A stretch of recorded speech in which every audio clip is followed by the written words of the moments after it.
मुक़द्दस लूका की अंजील दूसरा बाब। और उन दिनों में यूँ हुआ कि औगुस्तुस कैसर की तरफ से फरमान निकला कि सारी आबादी के लोगों के नाम लिखे जाएं। ये पहली इसम नवीसी हुई जब किरनियस सूरिया का हाकिम था। तब सब लोग अपने अपने शहर को नाम लिखाने गए। और यूसुफ भी जलील के शहर नासरत से यहूदिया में दाऊद के शहर को गया, जो बैतलहम कहलाता है, इसलिए कि वो दाऊद के घराने और औलाद से था, ताकि अपनी मनकूहा मरियम के साथ जो हामला थी नाम लिखाए। और जब वो वहाँ थे तो उसके वज़्या हमल का वक्त आ पहुँचा और उसका पहलौठा बेटा पैदा हुआ। और उसने उसे कपड़े में लपेटकर चरनी में रखा, क्योंकि उनके लिए सराय में जगह ना थी। उसी इलाके में चरवाहे थे जो रात को मैदान में रहते और अपने गले की निगहबानी करते थे। और देखो, खुदावंद का एक फरिश्ता उनके पास आ खड़ा हुआ, और खुदावंद की तजल्ली उनके चौगिर्द चमकी, और वो नहायत डर गए। तब फरिश्ते ने उनसे कहा, डरो मत, क्योंकि देखो मैं तुम्हें बड़ी खुशी की बशारत देता हूँ, जो सारी उम्मत के लिए होगी, कि आज दाऊद के शहर में तुम्हारे लिए एक मुनज्जी पैदा हुआ। वो मसीही खुदावंद है। और इसका निशान तुम्हारे लिए ये होगा कि तुम एक नन्हे बच्चे को कपड़े में लिपटा और चरनी में पड़ा हुआ पाओगे। और यकायक उस फरिश्ते के साथ आसमानी लश्कर की एक जमात खुदा की तारीफ करती और ये कहती जाहिर हुई कि आलमी बाला पर खुदा की तमजीद हो, और ज़मीन पर नेक अरादे के आदमियों के लिए अमन।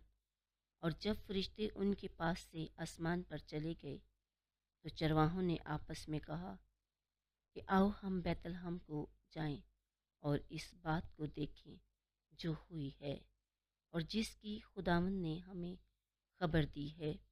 बस वो जल्दी से गए और मरियम और यूसुफ को और उस नन्हे बच्चे को चरनी में पड़ा पाया, और देखकर वो बात बताई जो इस बच्चे के हक में उनसे कही गई थी।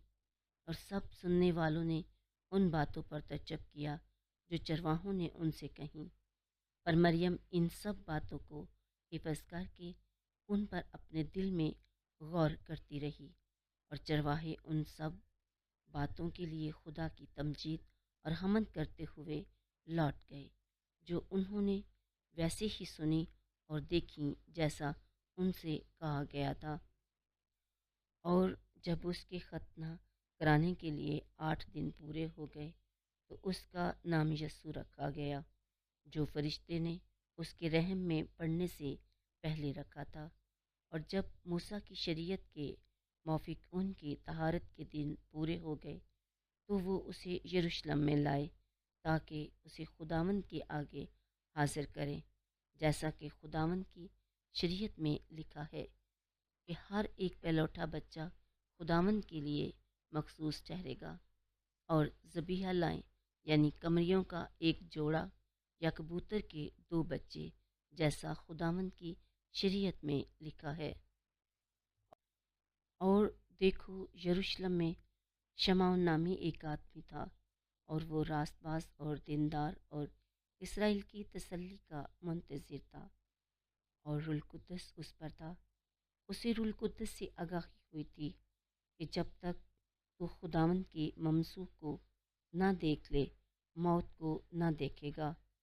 वो रूह की हदायत से हैकल में आया, और जिस वक्त वालदैन उस बच्चे यस्सु को अंदर लाए ताकि उसके लिए शरीफ प्राइस अदा करें, तो उसने उसे गोद में लिया और खुदा की हमद करके कहा, ए मालिक, तू अपने कौल के मुताबिक अब अपने बंदे को अमन से रुखसत करता है, क्योंकि मेरी आँखों ने तेरी नजात देख ली है, जो तूने सब उम्मतों के रूबरू तैयार की है, गैर कौमों के लिए इंकशाफ का नूर اور اپنی امت اسرائیل کا جلال، اور اس کا باپ اور اس کی ماں ان باتوں پر تعجب کرتے تھے جو اس کے حق میں کہی جاتی تھیں، اور شمعون نے ان کے لیے برکت چاہی اور اس کی ماں مریم سے کہا، دیکھ، یہ اسرائیل میں بتیروں کے گرنے اور اٹھنے کے لیے اور ایسا نشان ہونے کے لیے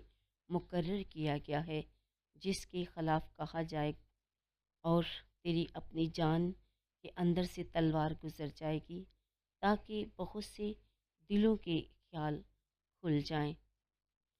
اور اشیر کے قبیلے میں سے حنا بنت فنوائل ایک نبیہ تھی، وہ بہت عمر رسیدہ تھی، اور وہ اپنے کنوارپن کے بعد 7 برس تک شوہر کے ساتھ رہی۔ اب وہ بیوہ 84 برس کی تھی اور ہیکل سے جدا نہ ہوتی تھی، بلکہ روزوں اور نمازوں کے ساتھ رات دن بندگی کرتی رہتی تھی، اور اس نے بھی اسی گھڑی پاس آ کر خداوند کی حمد کی اور اس کی بابت ان سب سے باتیں کیں جو یروشلم کی رہائی کے منتظر تھے۔ اور جب وہ خداوند کی شریعت کے مطابق سب کچھ کر چکے تو جلیل میں اپنے شہر ناصرت کو لوٹ گئے، اور وہ بچہ بڑھتا اور مضبوط ہوتا گیا اور حکمت سے ممور تھا، اور خدا کا فضل اس پر تھا، اور اس کے والدین ہر سال عید فصح پر یروشلم کو جایا کرتے تھے۔ اور جب وہ 12 برس کا ہو گیا تو وہ عید کے دستور کے مطابق یروشلم کو گئے، اور جب ان دنوں کو پورا کر کے لوٹے تو وہ لڑکا یسوع یروشلم میں رہ گیا، مگر اس کے ماں باپ کو خبر نہ تھی، بلکہ وہ یہ سمجھ کر کہ وہ قافلہ میں ہے ایک منزل نکل گئے اور اسے اپنے رشتہ داروں اور جان پہچانوں میں ڈھونڈنے لگے، اور نہ پا کر اس کی تلاش میں یروشلم کو واپس گئے، اور انہوں نے 3 روز کے بعد اسے ہیکل میں استادوں کے درمیان بیٹھا ان کی سنتے اور ان سے سوال کرتے پایا، اور جتنے اس کی سن رہے تھے اس کی سمجھ اور اس کے جوابوں سے متعجب تھے، اور وہ اسے دیکھ کر حیران ہوئے۔ اور اس کی ماں نے اس سے کہا، بیٹا، تو نے ہم سے ایسا کیوں کیا؟ دیکھ، تیرا باپ اور میں اٹھتے ہوئے تجھے ڈھونڈتے تھے۔ اس نے ان سے کہا، تم مجھے کیوں ڈھونڈتے تھے؟ کیا تمہیں یہ خیال نہ تھا کہ وہ ضرور اپنے باپ کے گھر میں ہوگا؟ مگر جو بات اس نے ان سے کہی وہ اسے نہ سمجھے۔ تب وہ ان کے ساتھ روانہ ہو کر ناصرت میں آیا اور ان کے تابع رہا، اور اس کی ماں نے یہ سب باتیں اپنے دل میں رکھیں، اور یسوع حکمت اور قد و قدامت میں اور خدا اور آدمیوں کی مقبولیت میں ترقی کرتا گیا۔